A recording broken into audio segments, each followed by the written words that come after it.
Assalamualaikum warahmatullahi wabarakatuh. Selamat siang Bapak, Ibu, dan teman-teman yang saya hormati.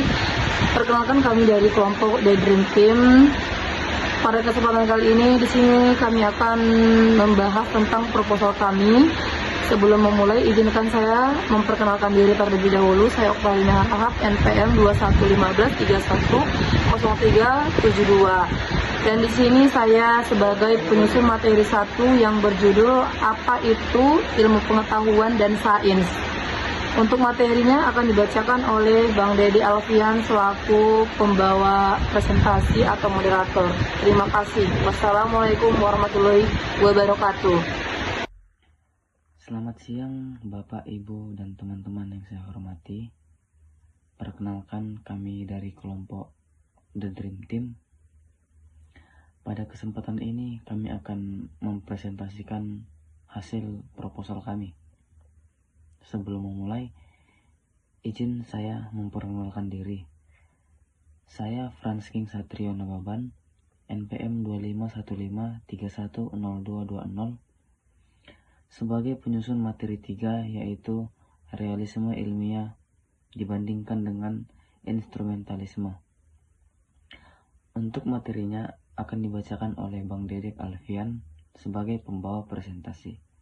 Terima kasih. Selamat malam Bapak Ibu dan teman-teman yang saya hormati. Kami dari kelompok The Dream Team. Pada kesempatan kali ini kami ingin mempresentasikan hasil proposal kami.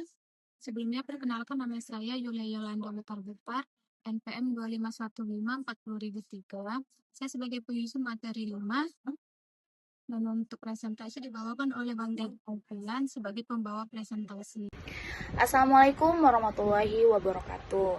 Selamat siang Bapak Ibu dan teman-teman yang saya hormati. Perkenalkan, kami dari kelompok Huru Hara. Pada kesempatan kali ini, kami akan mempresentasikan hasil proposal kami. Sebelum memulai, izinkan saya memperkenalkan diri. Saya Putri Fadila, NPM 2524370056, sebagai penyusun materi 4.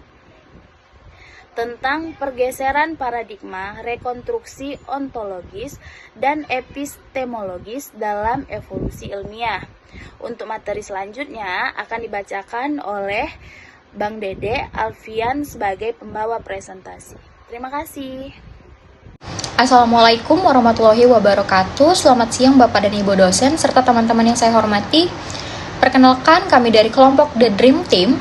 Pada kesempatan ini kami akan mempresentasikan hasil proposal kami. Sebelum memulai, izinkan saya memperkenalkan diri terlebih dahulu. Perkenalkan, nama saya Anastasia Simanjuntak. Sebagai penyusun materi 2, metode ilmiah sebagai landasan pengembangan ilmu pengetahuan. Untuk materinya akan dibacakan oleh Bang Dede Alfian sebagai pembawa presentasi. Terima kasih. Halo, terima kasih Kak Natasha. Dengan waktunya, perkenalkan, nama saya Dede Alfian, NPM saya 2113010019. Nah, di sini saya akan menjelaskan tentang proposal, tetapi saya tidak akan membaca proposal tersebut. Hanya saja saya mentafsir atau mengartikan dari apa sih judul-judul di proposal tersebut. Nah, kita mulai aja. Di judul pertama, apa itu pengetahuan sains? Pengetahuan sains adalah kumpulan pengetahuan yang diperoleh melalui proses ilmiah seperti pengamatan, eksperimen, analisis. Jadi, sains itu juga bertujuan untuk memahami fenomena. Fenomena seperti apa? Ya, seperti kayak di kehidupan kita sehari-hari. Nah, jadi sains itu juga dia sangat berguna, sangat penting dalam kehidupan kita. Seperti kayak berkembangnya kayak teknologi, berkembangnya pendidikan, kesehatan, dan lain sebagainya. Dan juga di sini aku mau jelaskan tentang pembahasan hakikat ilmu pengetahuan sains. Nah, apa sih itu? Nah, pengetahuan sains itu adalah kumpulan pengetahuan atau sains yang diperoleh oleh ilmiah seperti observasi, eksperimen, dan analisisnya, hakikatnya gitu. Jadi, sains ini juga tidak berfokus terhadap hasil atau fakta yang diperoleh, tapi juga untuk memperoleh kebenaran. Nah, maksudnya itu dia juga sains bertepatan penting dalam hal kehidupan. Nah, untuk apa ya? Untuk menemukan kebenaran dan terus berkembang dalam penelitian pada zaman saat ini, seperti itu. Nah, di sini juga ada di bab ketiga, itu di kesimpulannya. Kesimpulannya adalah pengetahuan sains berperan penting dalam kehidupan dan zaman seiring berkembang. Jadi sains itu selalu berkembang di setiap zaman-zamannya. Contoh, kita nih beli handphone, semakin lama kan semakin berkembang. Pengetahuan pendidikan semakin lama semakin berkembang. Itulah namanya sains. Baru kita masuk judul kedua, yaitu metode ilmiah sebagai landasan pengembangan ilmu pengetahuan. Nah, di bab ini saya akan jelaskan metode ilmiah sebagai landasan pengembangan ilmu pengetahuan itu apa sih? Nah, ternyata artinya seperti ini. Metode ilmiah adalah cara sistematis logis dan berdasarkan bukti untuk memperoleh pengetahuan baru. Jadi metode ini selalu dikembangkan, jadi kita tahu bahwasannya ada kayak ya hasil yang baru seperti itu, atau kayak data-data yang baru keluar, atau kayak penelitian baru keluar seperti itu. Atau juga dia kita sebut bisa memecahkan permasalahan yang belum terpecahkan di masa dulunya atau di zaman dulunya. Dan juga melalui metode ilmiah, ilmu pengetahuan terus berkembang seiring adanya penelitian dan penemuan. Ternyata metode ini, sains ini juga berkembang karena adanya penemuan. Jadi sama seperti kayak bab sebelumnya, dia berkembang pada zamannya. Nah, dan bab kedua itu berjudul pengertian dan karakteristik metode ilmiah.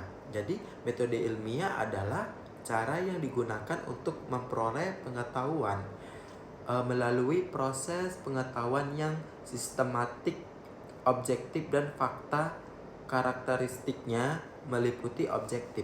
Jadi tunggu ada fakta baru bisa diliput nih. Ternyata oh ini benar ya, datanya seperti ini, ternyata ini seperti itu. Nah, jadi juga dia metode ini juga dia memiliki ternyata langkah-langkah. Langkah-langkahnya apa?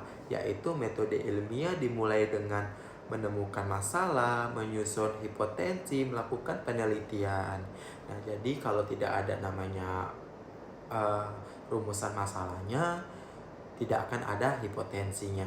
Terus kalau tidak ada hipotensinya ya tidak ada melakukan penelitian seperti itu. Terus di bab ketiganya juga dia menjelaskan itu adalah metode ilmiah adalah pilar utama dalam pembangunan ilmu sains. Jadi metode ini adalah tiang yang kokoh untuk bangunan seperti bangunan sains, di mana sains ini berkembang. Jadi utamanya adalah ya pembangunan ilmu sains ini adalah metode dulu, baru bisa kita buat faktanya seperti itu.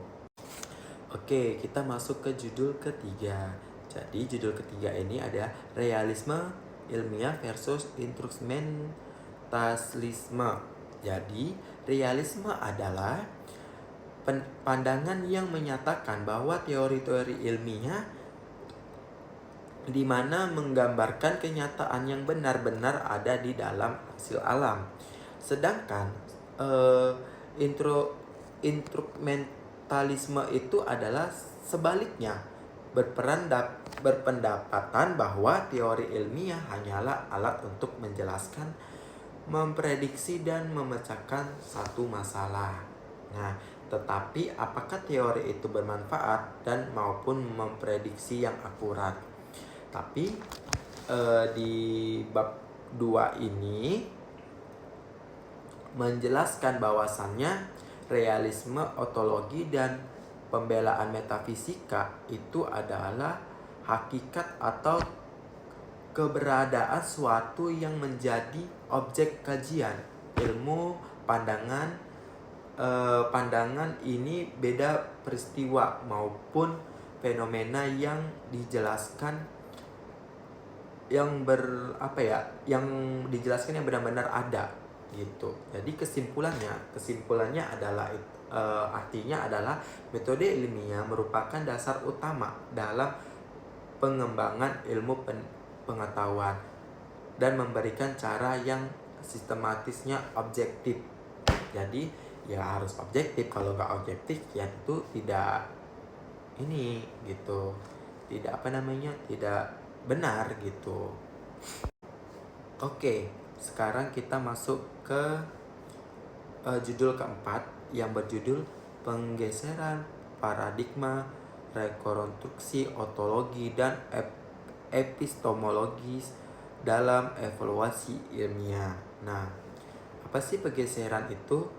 Pergeseran adalah cara pandang memahami ilmu pengetahuan akibat adanya penemuan bukti baru. Perubahan ini dapat memperbaiki bukti baru.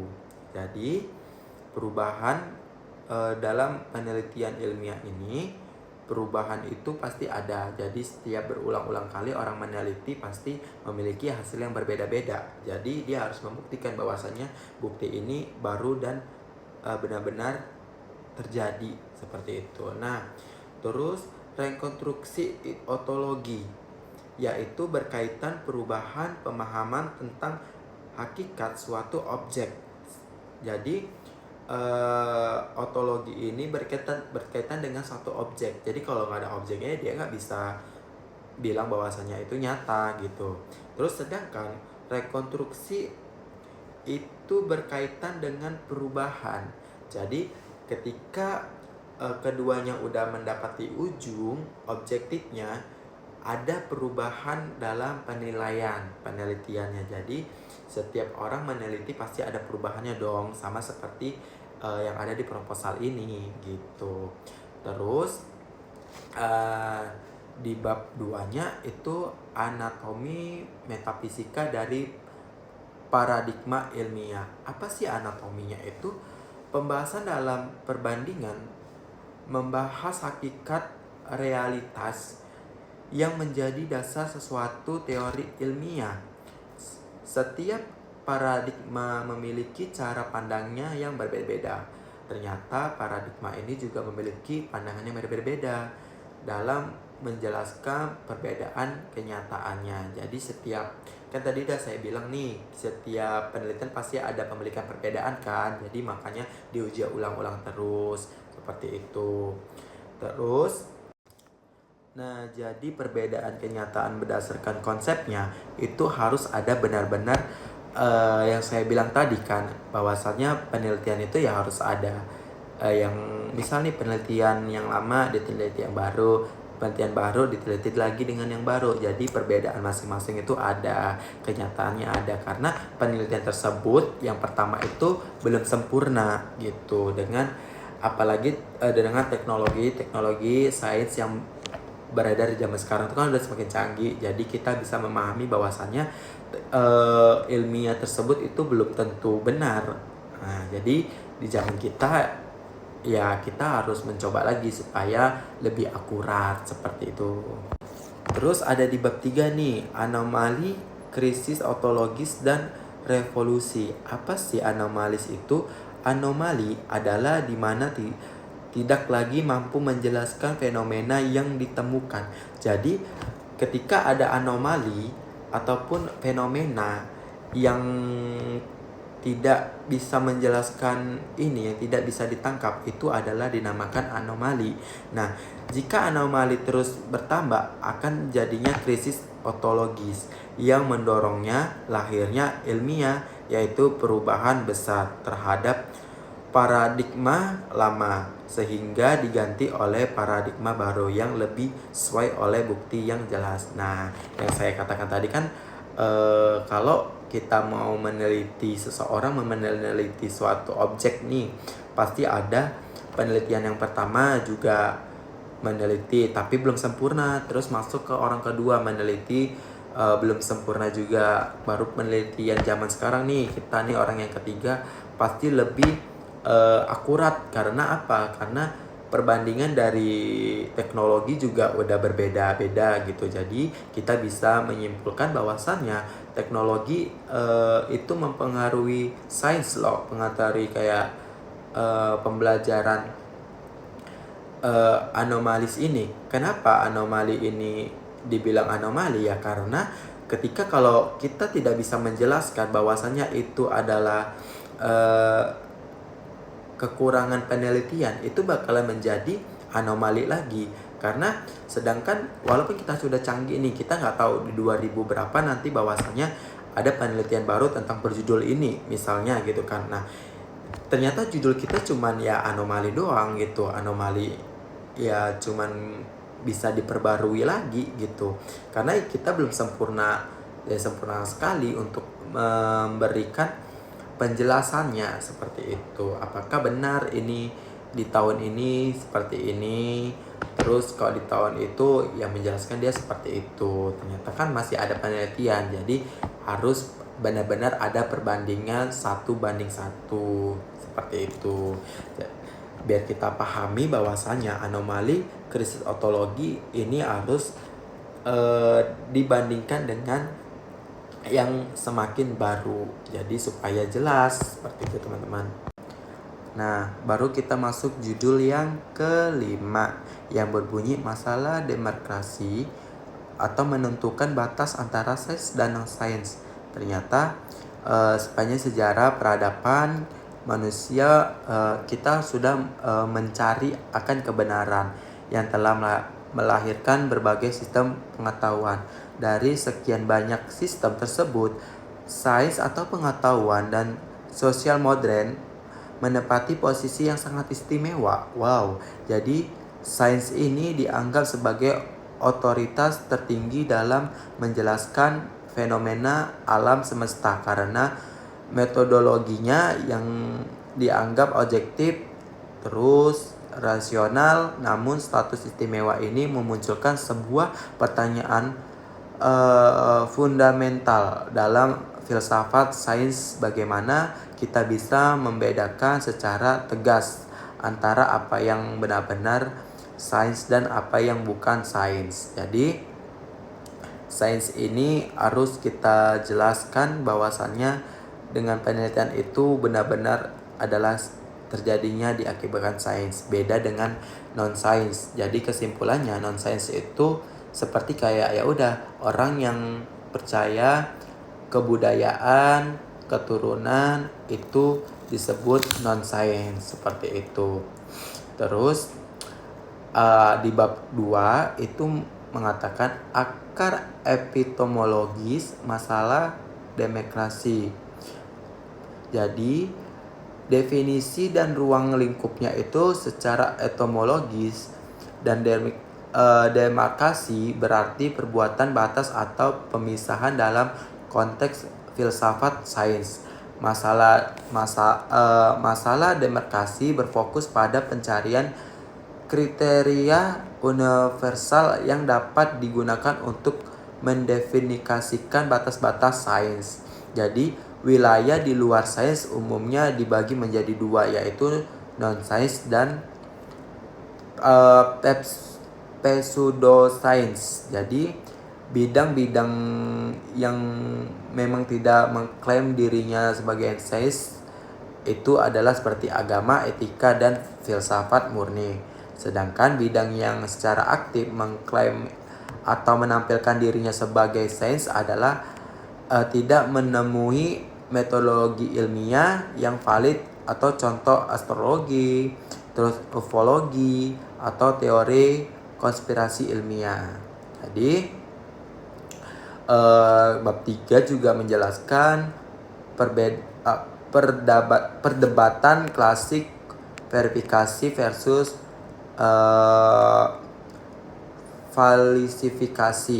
Jadi di sini ada namanya positif logis yang verifikabilitas gravitasinya itu makna empiris.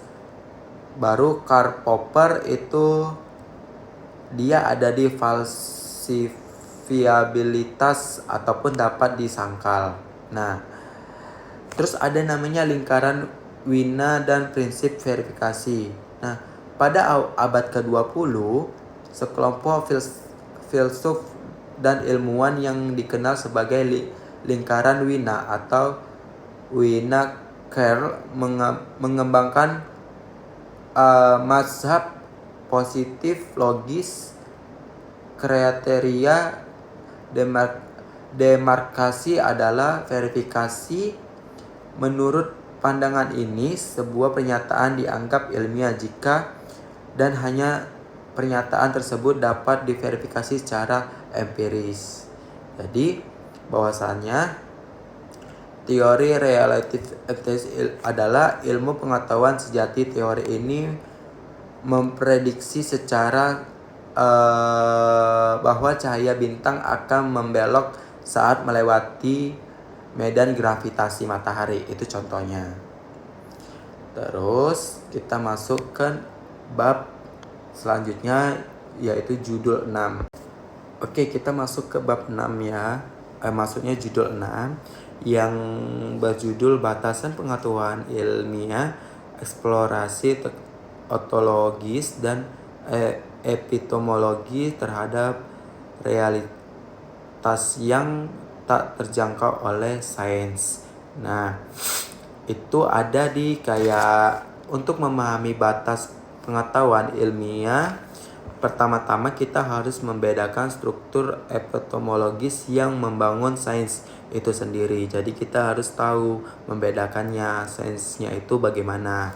Dan pengetahuan ilmiah dicirikan oleh metode ilmiah yang menggabungkan penalaran rasional atau deduktif dan verifikasi empiris atau induktif. Sains beroperasi dalam ruang lingkup yang teruntuk dapat diamati. Jadi kita harus tahu pengamatannya itu bagaimana.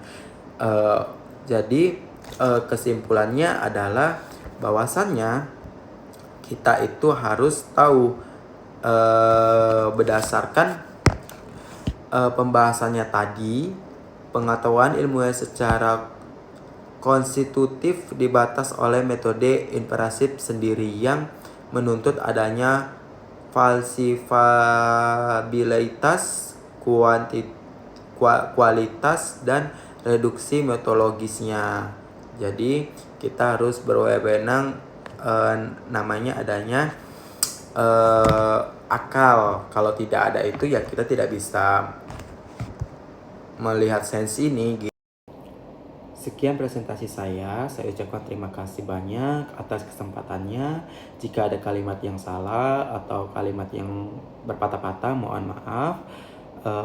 Untuk izin, saya mengundurkan diri, kelompok kami mengundurkan diri. Wassalamualaikum warahmatullahi wabarakatuh.